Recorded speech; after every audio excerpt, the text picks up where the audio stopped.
Good morning, good afternoon, and good evening, everybody. Thanks for tuning into another Supatease video. And in this one, we are going to be reviewing all of the teams that are qualifying for the European and North American Grand Finals for Midnight Season 1 that is happening this Friday, Saturday, and Sunday, and talking about their compositions, talking about their players' experience. We're going to be meeting all of the teams, basically, that we're going to be watching compete for a spot at Blizzcon for the global stage finals, which we have not had of this level, of this capacity for it's got to be at least 7 years. It's been 7 years since we've seen teams clash on the global stage with this level of stakes. So I wanted to go in and look at every team and just kind of have a fun video, look at the compositions, talk about their history a little bit, and get you guys more familiar with them. And as always, if you want to make sure that you're staying up to date with news related to World of Warcraft, educational and entertaining content, then make sure to smash that subscribe button. So we're going to be starting off in Europe. And if you are new to AWC, the Arena World Championship Series,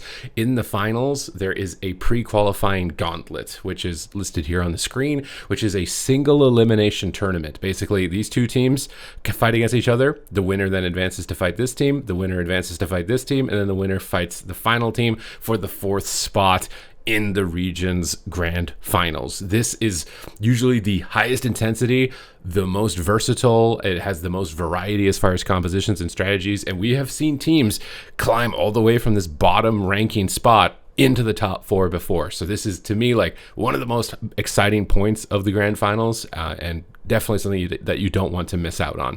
So these first two teams in round number one, Last Dance. This name might sound unfamiliar unless you've been watching the recent season. However, Last Dance is a monster roster. This is the team of Kasu, one of the best hunters in the game, basically period, bar none. Dakara, who's been the healer that they've picked up as their main healer, abandoned them for a different team in competitive play, but Dakara has been playing pretty much every healer that has been meta or available in the current meta, so he's been performing phenomenally. And then Tony, who's known for his memes on Twitter whenever he loses in a tournament, but he is a monster on that Feral Druid. This is a roster that used to go toe-to-toe with teams like Echo, and Tony and Kazu actually both defeated Echo in Shadowlands in their region's grand finals before. So it's quite remarkable that this team is literally in round one. They have to go all the way from the bottom. They are just completely in the pits. They have to go all the way to the top, likely playing that Feral Druid and Hunter. However, Kazu has been branching out onto some other classes like Devastation Evoker, so they may have some variety and some surprise for this gauntlet. Now, specialty, these guys are full-time workers. They all have jobs. They just signed up for the AWC for fun, and they got into the competition in one cup and took down some of the biggest teams like Burger King, which are currently in the top three for the grand finals for Europe. So this is a rogue mage team, primarily consisting of Prima, Myler, Finn, and Ben, and they were running subtlety rogue version of rogue mage most frequently that we've seen, but I am curious to see what they've brought to the table, because these guys just made a team, went for it, had some good runs in the cups, and now they're here. They're in the gauntlet. They get one last chance to qualify through, and they pulled off some really big upsets in that cup stage. So these are newcomers, and if any of this is resonating with you, then that's the team that you're going to want to be picking. That's the team that you're going to want to be following. Habos Babos in round two. To me, this roster is probably the most likely to make it out of the gauntlet, given the current meta. They have a healer on their team named Dex, who in my opinion is one of the highest performing resto druids in the region at the moment. I think he's going to be vital on this roster. They have Oscar, who's been a phenomenal up and coming mage for a while, but now competing against some of the best. It's really just been all after the crown of Raikou, basically on that frost mage. But there's been so many mages that have leveled up throughout the years, and Oscar is one of those to rival him. Queener is a phenomenal melee DPS specialist who can flex between specs. I do expect rogue mage druid from this roster, but they do have some flexibility given that they have Walrix on their team, which has been a former LAN competitor. He's played in the European regionals in the past when we had LAN events like what we're going back to. So having a veteran like that as far as LAN experience, even if he's a warlock and maybe he's going to ride the bench for most of it, I think is critical if they are going to get through high pressure situations like this. But in my opinion, I think this is probably one of the best Rogue Mage Druids, and they can honestly flex to other melee DPS as well. So it's a flexible roster that fits perfectly in the meta with top performers. So Habos Babos looks really good. Dobob, which is a roster that has been rivaling Echo for the past couple of seasons now, taking some series off of them. However, recently has started to, I would say, fall off a bit.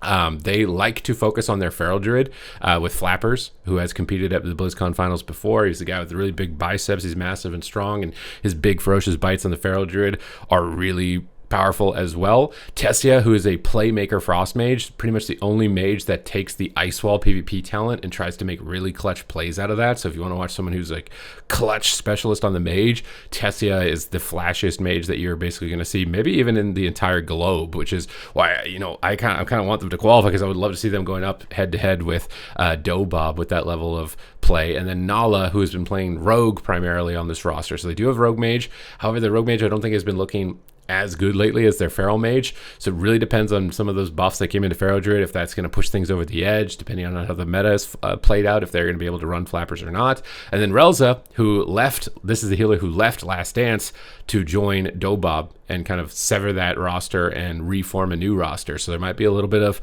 bad blood possibly in the gauntlet, as both of those teams are could possibly be going head to head to compete for that final spot in Europe. So the stakes are very high. This is a top performing roster, but I'd say the meta is maybe not 100% in their favor at the moment. And then in the final round of the European gauntlet, we have Stop Nerf Mistweaver, which have been some fan favorites for the cup stages throughout the AWC so far. And I think it's most notably because they play compositions that nobody else does. Completely unique compositions. They've got Bank on Mistweaver, who even after the Mistweaver nurse is still able to get onto the Mistweaver. They have Cassidy on Feral Druid. They have Hidden Stalker on Hunter, or they have Smite, sorry, on Devastation Evoker, and then I believe Hidden Stalker on Hunter. So they can play some Hunter Feral, and they can play some Devastation Hunter and Devastation Feral. So they like to pivot their composition around the Devastation Evoker, and really no other rosters do that, which could give them an edge in the gauntlet. That could give them an edge in terms of qualifying, pushing through, and getting into the top 4. However, they are very weak to rogues, and there's some very powerful rogues in this gauntlet, so they are definitely going to need a lot of support if they're going to manage to make their way through, because when we take a look at the actual grand finals bracket that's already established that these teams are fighting to get into, you'll start to see how truly threatening this is. Basically, the winner of that gauntlet that we just described gets a front row ticket to fight Echo. Imagine that. You just slug it out, back-to-back single elimination qualifier, and your reward straight into the Friar against Echo. And if you are unfamiliar with Echo, this has been a team that has been extremely dominant in the European region year over year. Most players consider Waz to be the Tom Brady, the guy to beat. Like, he's the final boss when it comes to PvP. He's got a target on his head. He's been marked by pretty much every team in the competition, even in North America, are talking about how they want to qualify to BlizzCon just to beat him. He is the most important player for every team basically right now in the AWC to take out. They have Mercy, who's been a Warlock and a Warrior flex, and it's possible that they may utilize that throughout this. They have JT, who is a new healer pickup, as their previous healer Meh retired. They picked up JT he was mostly a priest main, and they were doing very well with him as a priest main, but now he's had to branch out. So for me, is JT going to be able to level up to fill the shoes of this roster that's required, because the competition is basically at its all-time highest. And then of course Raikou has been the crowned king mage of the region for so long, but he's starting to get a bit older, and a lot of teams are really gunning for him. So I am interested to see if he's able to continue his streak for as long as he has been able to. And then the other two teams in the top 4 for the Europe Grand Finals is Streamer Zone, which has been going neck and neck with Echo, neck and neck with Burger King. This team has been a complete monster of a roster. They have P-Make on Mage, who's been absolute playmaker. Maybe that's why his name is P-Make. We'll have to ask him that.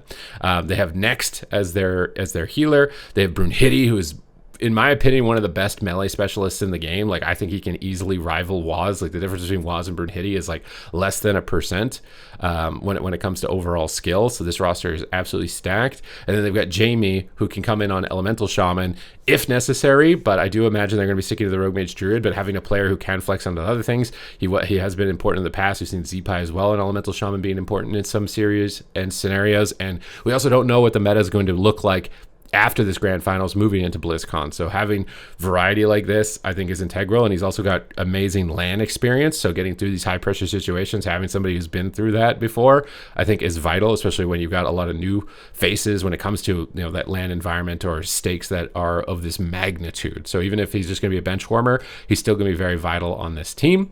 And then finally, we got Burger King, which is kind of the return of some of the biggest names in the European region when it comes to the arena scene. I think most notably being Maro. So this guy was neck and neck with Raikou. I think some people would have considered him maybe even possibly better than Raikou. He's made his return. He saw BlizzCon and he's played there before. He's like, I got to go for that again. He's come back. He's looked like a monster. Lontar is on this roster and is a great flexible healer onto pretty much every healing specialization available in the game. So he's going to be, I think, a true champion for this roster. Blizzo, known as like maybe the best warrior in the game at the moment, but is he going to be able to step up to the plate and play other specializations if necessary, or are they going to be able to make the warrior work? Warrior is very strong right now. It is a possibility. And then Zipai, who has been the elemental king for eons, I want to say like over a decade, right? Like he has competed on so many rosters at a high level at LAN. Like this is a completely stacked roster, and he's been playing some outlaw rogue. So he's actually been the one flexing onto rogue, and they were actually getting very close. So if he has been polishing that up, they could rival them. But if he's decided, you know what, I'm not going to get up to Waz's level or Brunhilde's level, we got to focus on something else, that is entirely a possibility for them. So they might be focusing in on some Thundercleave as a potential roster here, or some Mage Warrior, or some Mage Windwalker, which is what they were playing in some of the earlier cups. But you can see that the competition is at its highest. You know, Echo in a dominant position, but by no means is safe. This is probably the most competitive season of AWC maybe of all time currently here. So let's jump over to the North American Gauntlet, because that's literally just the European region. When we look at the North American Gauntlet, you can see it's set up the same way. Single elimination tournament. Direwolf's currently in round 4, and the winner of round 4 qualifies into the top 4 for North America. Mom, I'm on stream. This is a team down in the bottom. They had one amazing run in one of the cups. They focus on Feral and Warrior as their combination, with Swim on Warrior, who's getting a lot of fans, just coming off the ladder, just making a team, signing up, coming off the ladder, and taking names in one of the cups during this competition. They've got Lenzo, and they've got Bubble Buddy as their healer, and they've got Zentheon as the Feral Druid. So Feral Warrior is what I'm expecting from these guys, but they had a Kryptonite against mages, and obviously there's going to be a lot of Frost Mage. So if they haven't figured out how to deal with that Kryptonite, I think that they could be in trouble, but they were a very entertaining team to play, or to see play, and one of the only teams really running that composition with the Feral and the Warrior. Their first opponent is going to be Z-Rated, which has been stepping into the AWC for the past couple of seasons, and this is kind of like their first footing, really, that they've been able to grab, and I'm curious to see how far they can go. They've got Jwaz, Zaygorn, Zizzy, and Zozo Ret, and they focus around Ret Paladin composition, so Ret Paladin Hunter, Ret Paladin Demon Hunter, and Havoc did recently get buffed. So I do wonder how well they could do with Havoc Demon Hunter given the buffs that have come through, and they're going to be playing in the first round of the Gauntlet. Both these teams, in my opinion, very evenly matched. I think the North American Gauntlet is brutal, and there's not a lot of, like, you know, the meta comps in this bracket. And then the Shuffle Club, which were becoming fan favorites. This is the team from Latin America, from Brazil, and they were playing Death Knight Hunter. They have Tony, they have BL, they have Arc, and they have Vigorista, and they were playing a lot of Unholy Death Knight, Frost Death Knight, and Marksmanship Hunter, and then throwing in a Ret Paladin every now and then as well, with the Ret Paladin and the Hunter. So they're versatile, they're flexible. In my opinion, this is the team that I actually want to qualify, because I think that they could really throw a wrench in a lot of teams' plans. Some of the best teams in the region for North America, because of their high intensity burst damage that they have in the competition. However, their first opponent, being Mama on Streamer Z-Rated, are kind of their tough matchups. They struggle with cleaves, the Death Knight being able to survive. If they can manage to make it through round 2, I think they actually do have a good shot of actually going all the way through, which is pretty remarkable when we look at some of these rosters and the caliber of players that are on them. So Guild Bean here for round 3 is Chun-Li. It's Silly Durgan, Ceralium, and Kearney. And Ceralium was on the mainstay roster for North America when they were on their tirade for like half a decade basically of winning tournaments, and they can play a lot of versatile comps here with melee, mage, and healer. I'm interested to see if Kearney is able to step up onto the druid, or if priest will be enough. They did recently buff mana regeneration. It's possible that Kearney could play as main and focus on priest in the competition. Time will tell with that one, but I do think if any of these like marksmanship hunters make it through this bracket, that they could eat them alive. However, that Feral Warrior is probably going to be very tough for these initial Hunter teams to be able to survive through. And then finally, the final boss of round 4, which is the Dire Wolves, which if you aren't familiar with, as it is maybe a new name to you, is Trill's team. It's Sidhu's team, it's Sam I Am, and it's Mez. So when I've talked to Mez on his stream, he said they've basically been focusing on Rogue Mage as their go-to, and why wouldn't you right now? You know, being the best Rogue Mage is probably going to give you the best odds of victory at the moment. But they can flex. They have Windwalker, obviously. They have Mez for Death Knight and possibly some other alts, although I think Mez is likely going to be, unfortunately, riding the bench for most of this. If you're a Lord Mez fan, he's probably going to be riding the bench. Legendary Death Knight, Sidhu, I think debatably one of the best healers of all time in history. Easily up there throughout his runs. So I'm very curious to see how much practice they've got in here, because like this is their last chance to qualify, right? They want to go for that land. That's where all of the huge payout is, and they're basically the final boss of the gauntlet, and that's how it's going to be playing out for the North American gauntlet. When we move over to the grand finals, so these are the top 3 teams that have already played through and they've earned the most amount of points. Gators Back actually took the #1 position in overall points. They won 2 cups against Welcome to the Zhang, which has been the roster that just completely dominates North America, and everybody's like, oh no, Welcome to the Zhang is just going to beat everybody. Gators Back have come in and they beat them at the end of the War Within, and now they're really establishing themselves here in this quarterfinal. So whoever wins that gauntlet gets a front row ticket to fight Gators Back in the first round. And they have also been focusing on Rogue Mage, but they do have WizK on the bench on that Shadow Priest, which there have been some whispers. I've heard some people talking about possibly Shadow Priest. I'm going to hold my breath on that one until we see it, but they have been talking about it. Cubsy, again, one of the best healers in the game throughout its history and its run, a very entertaining player to watch, and Resto Druid right now is one of the strongest healers, and so him on that is going to be a beast. Dazed is amazing melee specialist, can flip through a bunch of different melee DPS, fantastic player. And then Calvish as well, one of the best rogues, but has been playing mage for his team as well. So they kind of flip between rogue and mage on both of these. They've got both brains apparently to be able to handle that. But he's a very flashy player. To me, it's kind of like the Tessia equivalent in North America, although it's kind of more so on the rogue, I think, than necessarily with his mage as far as flashy plays. But this has been a roster of old veterans like WizK and Cubsy, and Daze to some extent, and then Calvish coming in as kind of like the new playmaker of this roster. And then we've got Welcome to the Zhang, absolute tyrant roster. Betting against them is usually a bad idea. However, this season it would have paid off. Zhang Bahai just taking the tournament scene by storm. When Brain, the previous healer of this roster, retired, big questions were being risen on the shoulders of Zhang Bahai. Is he going to be able to deliver the type of success that we've seen from this roster for so many years back to back? And he certainly has, and he's been able to flex pretty much every healer whenever is necessary for his team. Prev, we've not honestly seen a lot of. He's kind of been riding the bench. He's usually the range DPS specialization of the team. He plays Elemental, he plays Boomkin, and he plays Shadow Priest or Warlock, and a lot of those specs are just not very strong, so we haven't seen him. But he will be vital moving into the potential finals if they qualify for it, just because we don't know what the meta is going to be into the future. But right now he's kind of just riding the bench. We have Drizzy, who's one of the best melee specializations in the game. He's able to play a whole bunch of them, kind of the Brunhilde equivalent, in my opinion, between Europe and North America, to draw those parallels. And then Nick has been a really step-up player. He's been playing some Warriors and playing some Mage for this team, and has been extremely important to the roster's success overall. So I'm curious to see if they're able to reclaim their throne when it finally matters. This is a team that adapts. Like, if they get knocked down, they go right back to the drawing board and come back 10 times as strong and absolutely clobber you in the next engagement. So I can only imagine how much momentum they've likely been building in between the qualifiers now up until the finals. And then F tier, which has been a fan favorite for a few seasons now, mostly because they just play usually non-meta picks focusing around an enhancement shaman. They have Saul, who's been regularly streaming. He can play Elemental Enhancement, and Ret Paladin has been kind of his go-tos. They've got Dallas, who's been a phenomenal Feral Druid. He's clutched it out in a lot of different situations, so they also have that Feral Warrior composition. And then they have Laros, who's been one of the best warriors in the North American region, kind of the up-and-comer, looking to try and challenge possibly Blizzo as far as, establishing himself as like that main warrior. In previous seasons, he played BM Hunter, but we haven't seen that at all, and I don't know if it's something that we will see or if he's just completely locked in and just only going to be playing this warrior.